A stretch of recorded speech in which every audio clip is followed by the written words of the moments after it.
The other day, I got a suggestion from a member from the studio. And the suggestion was I should start giving like a couple of tips to kick off our studio hour, which is like a live call we do twice a month where we gather and talk about a topic and ask each other questions around growing our creator education business. So this episode actually, was inspired by a recent sharing I did to the members. The thought was, how much time should you be putting into your info product experience? And can you whip up something really quickly? And how do you deal with, offering not such a top-notch quality if you do it so quickly? What I want you to do now is to take a moment, step back a little bit and think about the product that you're working on right now. Are you spending too much time on the content, but not enough time thinking about, how to get people to get your free or paid product? First of all, I think we should talk about why we're debating whether you should put more time into the info product experience or the sales and marketing and the copywriting of the info product. Well, it's because over the years, I've seen so many people, they pour all their hours into developing the product. And do you know what they're actually sacrificing? Well, they're actually not spending enough time into crafting the copy of the sales page or the opt-in page. And that means they're actually missing out on a lot of subscribers because people are not walking into their door. So I guess we call this opportunity cost. When you work on one thing, you don't have time to work on another thing. So the way I look at it is, maybe you can imagine that you're running a restaurant and people are just walking on the street, and how your restaurant looks is actually what really gets them into the door. So once they're in, that's the time when they can actually enjoy the food or the services that you provide. And that means the look of your restaurant is super important because it's the first impression.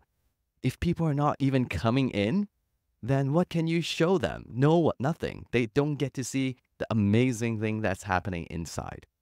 So for this same reason, that's why I think every time you're trying to create a free or paid info product, you should put way more time on the copywriting and the sales funnel, making sure you know where people can come in and see this thing that you're building. Because otherwise, it doesn't matter how amazing the content is. So maybe I should give you an example.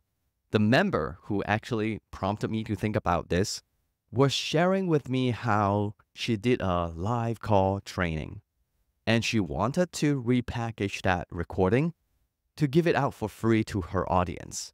So that was a pretty brilliant idea. I like it a lot because you're kind of repurposing, reusing, recycling what you already have.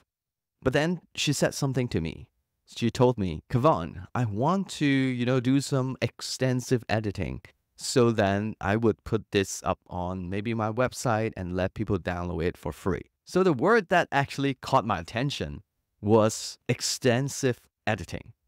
Because as I said here, when you don't even know whether people would download that resource, when you don't know how your audience would react to that resource, maybe they need it, maybe they don't need it, you have no idea at this moment. And when you have no idea and you're pouring hours into extensive editing, I just feel like the priority is not on the right things. So what I told her is that, hey, maybe you don't need to do the extensive editing. Maybe simple editing that takes you maybe 20 minutes. And then you have the whole clip. Try to write an amazing, opt-in page to tell people why they want to download this thing. And when people actually put in their email, get the full clip, they can watch the whole thing. Or if you have timestamps, they can skip to the important parts. When you actually have people watching the training, that's the moment when you optimize the content and make it brilliant so that, the next 10 subscribers would get a very amazing experience, and then maybe they would pass it to their friends. So now going back to the restaurant that we talked about, when you have customers coming in, then of course you can observe and you can improve the food, you can improve the services, but can you redo the appearance of the restaurant? Well, you can, but it's gonna cost you a lot of money. So I wouldn't recommend it. So that's why at the start, you really want to think a little more about the appearance of the restaurant. Like, how would people feel when they're just walking by? Ooh, this restaurant looks cool, right? And it's really hard to redo that. But food and services, you can change it every single day. So of course, like at the end of the day, both the product experience and the sales page, the opt-in page, the copywriting, they're all important. So I think it's just a timeline issue that you need to figure out. It's just which one to prioritize at which point.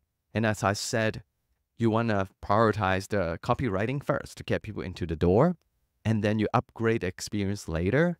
And when you do that, that should trigger the word of mouth effect because people are coming in and then they are enjoying this resource and they want to tell their friend.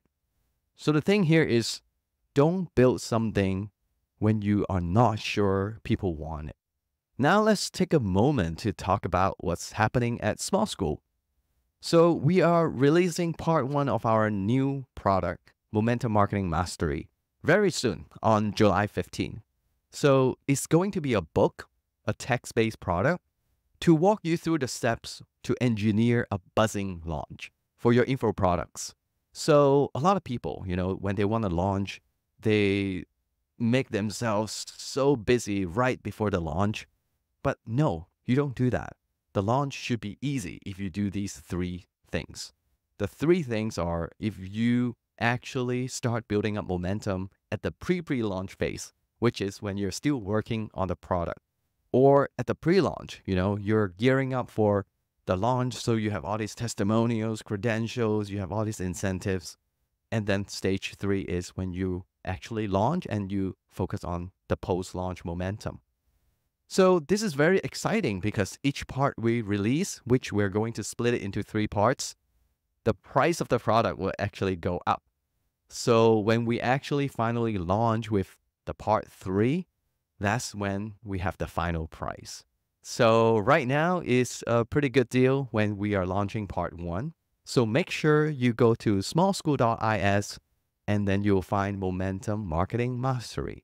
So take a look if you want to have a better momentum for your next launch. Some people might question, like, how can you grow? How can you make customers happy when you offer a mediocre experience at first? Because we said we're going to focus more on the copywriting, right? I would say if it's a paid product, this is why I love giving a sweet deal to early buyers.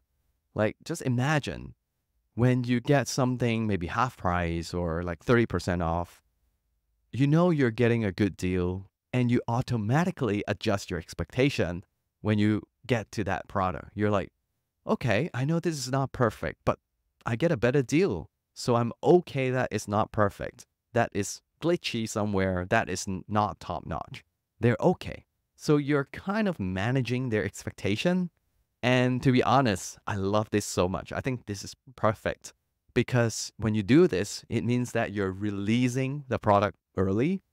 And that means you're giving yourself a longer marketing period to build up the momentum, which is essential. I just feel like a lot of people online, they only give themselves like 2 weeks to warm up their audience, which is not enough. I hope you enjoyed this episode. Rock and roll, my friend.